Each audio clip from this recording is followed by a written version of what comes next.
आणि she will introduce our first speaker, यशोमतीताई Thakur, आमच्या भगिनी.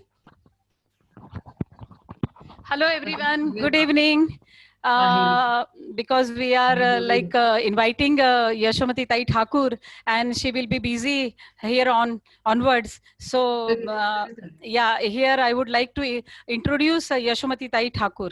She is advocate Yashomati Tai Thakur. She is MLA of Tivsa, and during her school days and college days, she was very active, and she won many awards. Her parents, her grandfather, her grandmother, they were into freedom, our Indian freedom struggle, and it is a known family and devoted to Congress party. Madam has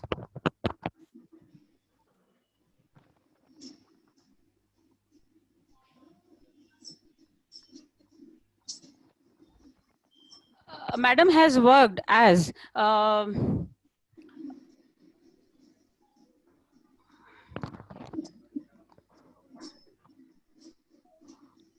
she has worked as General Secretary of All India Youth Congress. She has been working as the Secretary of All India Congress Committee, Karnataka. Has worked as the member of State Commission for Women's into Maharashtra. She is the General Secretary of Legal Cell of Maharashtra Pradesh Congress Committee. She is a member of State Legal Advisory Committee. She is working with rural women, organizing self-help groups. She has worked as the chairman of Women's Rights and Protection Committee, Maharashtra Legislative Assembly during 2001-2014. She has worked as the member of the Commonwealth Women Parliamentarian Steering Committee of CPA India region. In 2004 election, she contested as Vidhan Sabha election of the Congress ticket from Tivsa constituency, but she lost it. No problem. She went ahead and she won many things afterwards. She contested for the she is the General Secretary of Maharashtra Pradesh Congress Committee 2009-2014. She has worked as a national coordinator of the Indian National Congress in Meghalaya Vidhan Sabha election during tenure 2017-2018. Into 2019 election, she contested the Vidhan Sabha election on the Congress ticket from Tivsa constituency of Maharashtra. And she won the margin of more than 10,000 votes. Working president, she is the working president of Maharashtra Pradesh Congress Committee since 2019. She is working as Minister of Women and Child Welfare Maharashtra State since January 2020. She is working as Guardian Minister of Amravati District since January 2020. So now I request Advocate Yashomati Tai Thakur to deliver her speech. Welcome, Madam. Welcome from all of us. Thank you so much. I was under a lot of confusion whether I would be able to not be because on time I was in Amravati yesterday, but I had to come to Mumbai and a lot of programs scheduled. And fortunately, I have managed two screens for myself over here, and one where I am talking to the e-form and the participants, and the other where I have my chief minister would be coming, and I would have to join the other conference also. But of course, important because you all are all from Amravati, and it brings me a big pride to be a part of this conference. Thank you so much for inviting me over here, and thank you so much for apprising me and encouraging me always. Um, the organizal committee of the IMA, the president, Dr. Avinash Bondwe, IMA secretary, Dr. Pankaj Bhandarkarji, IMA vice president and convener of the conference, Dr. Dinesh Thakreji, IMA president Amravati, and my dear brother. He's been so good to me all the while, Anil Dada Rohankarji, IMA Amravati secretary, Dr. Ashish Sabuji, IMA MSWDW and organizing chairperson, Dr. Jagrati Shah Madam, organizing secretaries, Dr. Shruti Dafre, Dr. Shruti Khandelwal, IMA Amravati, WDW chairperson, Dr. Sangeeta Kadu, IMA Amravati, WDW secretary, Dr. Jyoti Agrawal. I can see, I think I can see a lot of you all, and I know most of you all over here. But I would not be able to take everybody's name, and I've been told to talk on women's uh, empowerment. I think that I can see a lot of beautiful and empowered women on my screen, and very capable leaders in all their fields. Uh, who's a woman? If I start off my topic, my discussion with a topic saying that who is a woman? I think a woman is a soul of the society, and she is the soul of the house and the heart of the society. Either which ways is suitable. You minus a woman from your life, I think it becomes a big zero. And the men counterparts and the men doctors sitting over here, they would also agree to the same. A woman and while you're starting, you said tough times never last. I say tough times never last, but tough people do. And women are all tough. They're absolutely strong right from their genetic, and they emerge up to be strong even when they have to live and struggle in life. I have collected a lot of uh,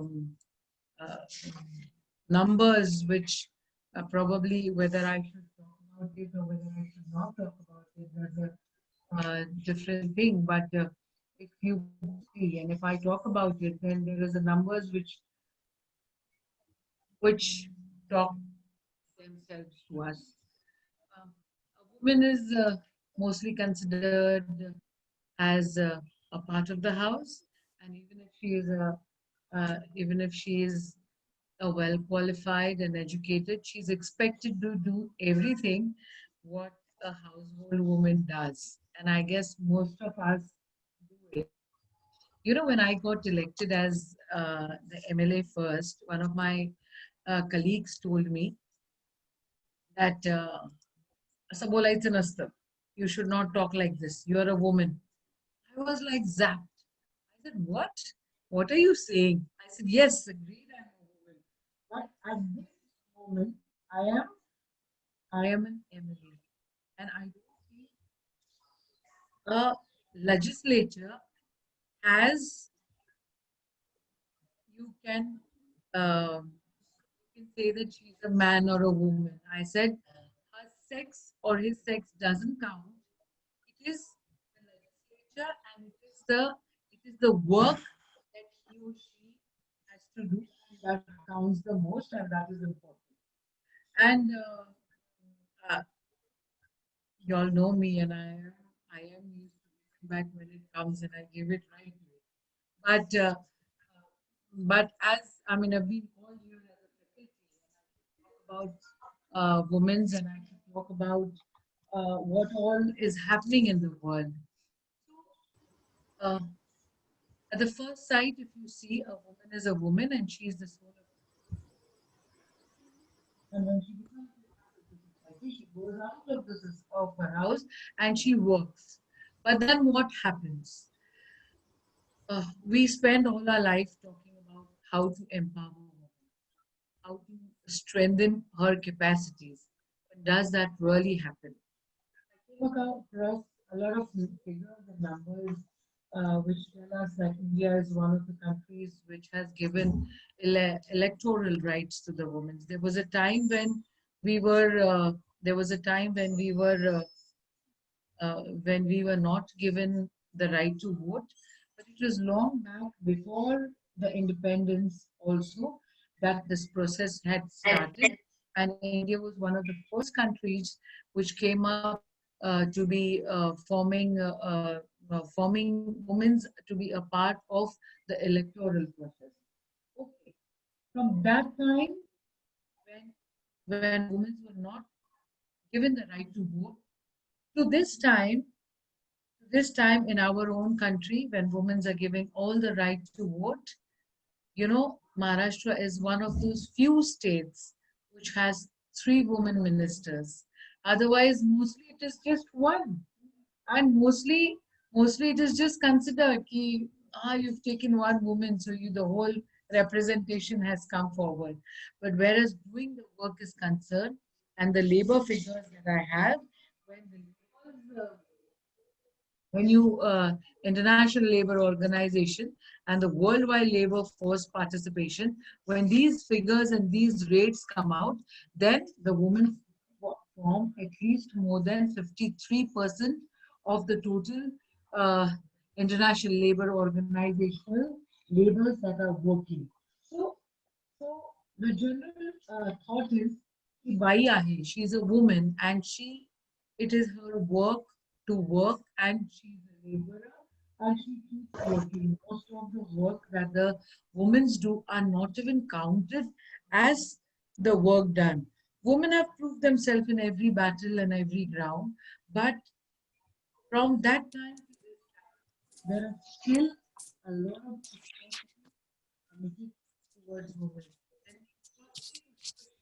And workplace, at home. There are two distinguishing atrocities that are talked about, and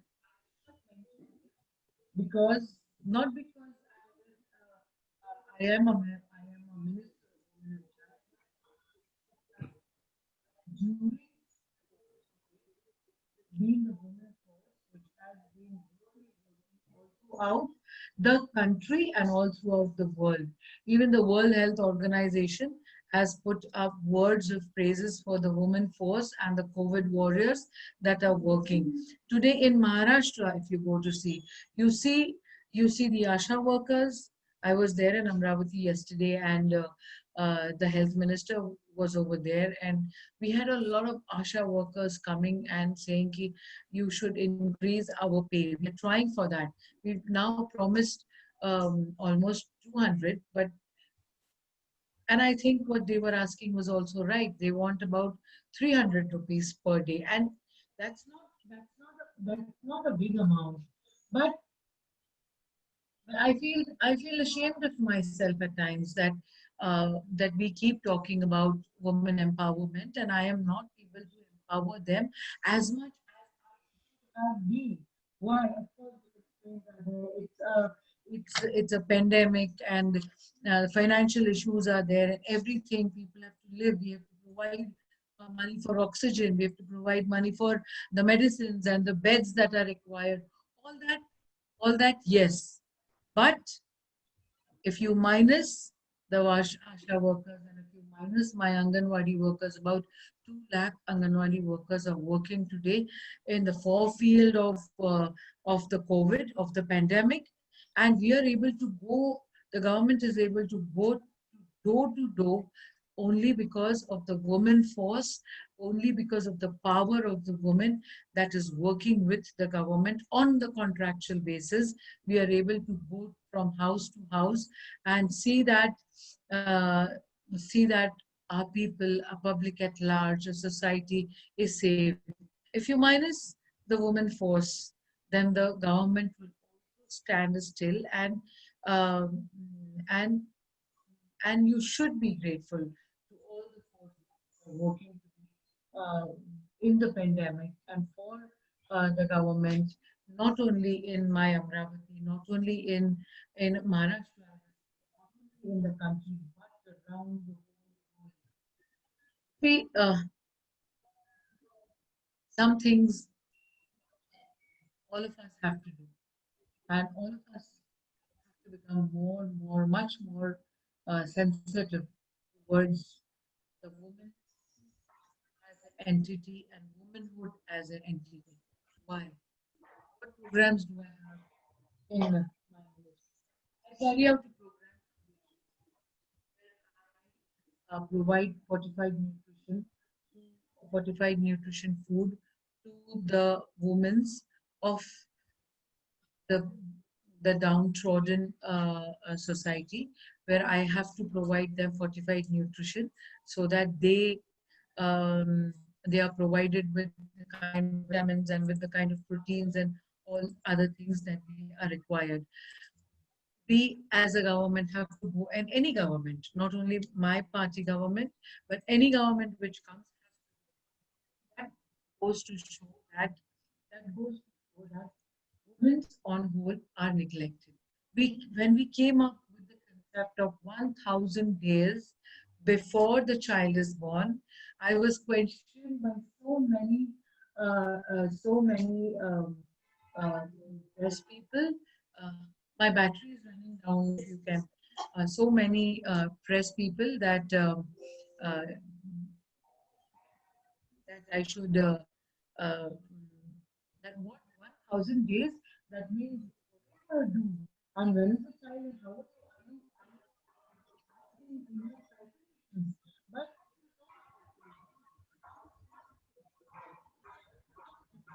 need to reach to the people, reach to the women that need to be provided that amount of nutrition and that amount of nutrition so that the child to be born is a strong, and strong child. A child is the backbone of the society, and a woman is the one who builds up this backbone.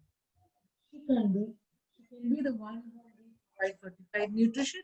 She can be the one who is there uh, in working in one of the areas or the schools or the offices. She can be one of the representatives. She can be one of the doctors like all of you all, and she can be like one of the women representatives like me. And the society needs to come down society needs to come down to terms with this fact that a woman is the one who builds up uh, the firm foundation for the society, and she needs to be taken care of. Alone the government, alone one, alone the World Health Organization will not be able to do it. We all as a society forward, need to come forward with this. When this, and coincidentally, this month is called as the month of Shukar, and coincidentally, we are talking to each other on this month. All my counterparts, all my um, colleagues present over here, whether they are males or they are females, I would request you to come up with a video and send it to me that yes, 45 minutes is necessary. And I am a responsible father, I am a responsible brother, I am a responsible mother, I am a responsible sister. And send it to me so that the message goes to the society that yes, a woman needs to be taken care of. You know, um, me as a child, as a girl child, I was given all the to go about, to participate in all the activities. If I wanted to climb up a tree, I was allowed to climb up. If I wanted to go in for a shooting competition, I was allowed that. But not uh, not every child is given that opportunity. Uh, my other team is there in front of me, and the chief minister has joined the conference, and all the chief are also over there. I will not be able to talk much, but somehow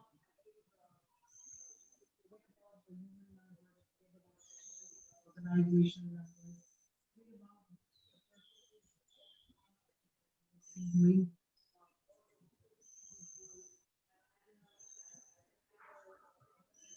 as a government, but as a society, you and me together,